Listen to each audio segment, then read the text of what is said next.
बिस्मिल्लाहिर्रहमानिर्रहीम अस्सलाम वालेकुम। This is Anees Mughal. I hope आप सब लोग खैरियत से होंगे। आज हम जिस बारे में डिस्कस करने वाले हैं वो एक बहुत ही इम्पोर्टेंट टॉपिक है। वो टॉपिक रिलेटेड है वालमार्ट से कि वालमार्ट आईडी कैसे क्रिएट करते हैं, बिज़नेस वालमार्ट आईडी कैसे जो है हम एलएलसी अटैच करते हैं, उसे कैसे जो है वो क्रिएट किया जाता है। तो मैं आज की इस वीडियो में आप लोगों को बताऊंगा कि सिंपल वालमार्ट आईडी को कैसे क्रिएट किया जाता है और बिज़नेस वालमार्ट आईडी को कैसे क्रिएट किया जाता है और इस पर कैसे जो है एलएलसी लेजिट एलएलसी को अटैच किया जाता है। सबसे पहले आपने क्या करना है, जो भी आपकी मेन एक्सेस है जैसे कि जीमेल है, याहू है, वाईमेल है, हॉटमेल है, जहाँ पे भी आप साइन अप करना चाह रहे हो, हम लेट्स सपोज जीमेल को ले लेते हैं। जीमेल पे हम साइन अप करते हैं, सारी डिटेल्स डालते हैं। हम साइन अप करने के बाद हमारा अकाउंट क्रिएट हो जाता है जीमेल पे अकाउंट क्रिएट होने के बाद हम उसी मेल को, जो हमारी जीमेल है, उसको हम लिंक कर देते हैं वालमार्ट आईडी पे। वालमार्ट साइन अप पे जाते हैं और वहाँ पे वही जीमेल डालते हैं और उसके बाद पासवर्ड वगैरह सेम वही रखना है तो ठीक है, फ़ाइन।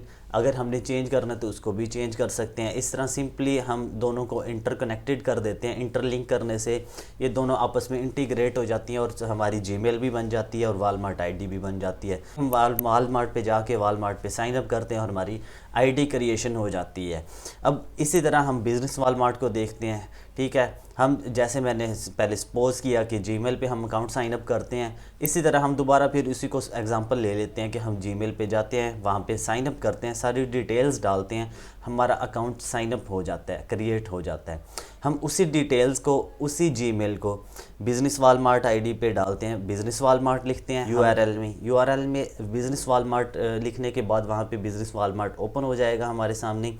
हम वहाँ पे क्रिएट एन अकाउंट के ऊपर क्लिक करेंगे, वहाँ पे न्यू अकाउंट बनाएंगे। ठीक है, वहाँ पे न्यू अकाउंट बनाते हुए हम जीमेल वही वाली डालेंगे जो पहले हमने जीमेल पे डाली थी। ठीक है, जो अकाउंट हमने साइन अप किया था, उसी जीमेल को यहाँ पे आपस में इंटीग्रेट कर देंगे। पासवर्ड सेम उसी तरह, अगर हमने वही रखना है तो सेम रख सकते हैं। अगर उसमें चेंजिंग करनी हुई, स्लाइट सी चेंजिंग कर सकते हैं, या जो आप मेजर चेंजिंग करना चाहें पासवर्ड में, जो भी आप करना चाहें, फर्स्ट नेम और लास्ट नेम भी चेंज कर सकते हैं आप लोग। उसके बाद जब हम क्रिएट एन अकाउंट के ऊपर क्लिक करेंगे तो वहाँ पे वो अब एलएलसी मांगेगा आपसे, वो प्रोफेशनल डिटेल्स मांगेगा।